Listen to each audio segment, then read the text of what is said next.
खरे राष्ट्रवादी कोणाची लोकांनी सांगितलं असं शरद पवार यांनी म्हटलं आहे। एक माणूस एका ठिकाणी आणि आमची 8 माणसं निवडून आली असं पवार म्हणाले। ओरिजिनल राष्ट्रवादीवरून शरद पवारांनी अजित पवार गटाला टोला लगावलाय। सुनील तटकरे यांच्याकडून संसदेमध्ये राष्ट्रवादी ओरिजिनल असा उल्लेख करण्यात आला होता। ओम बिर्लांच्या अभिनंदन प्रस्तावावर बोलताना हा उल्लेख त्यांनी केला होता।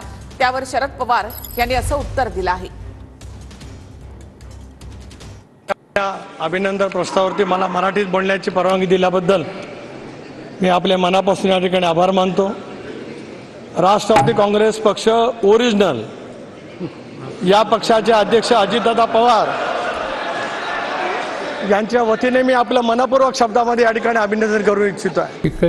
लोकांनी सांगितलं एक माणूस एके ठिकाणी आणि आम्ही 10 पैकी 8 निवडून येतात आणि एक सुद्धा गेली ती फिफाने आणि तुतारी याच्यातली केली, नाही तर 10 पैकी 9 आले असते।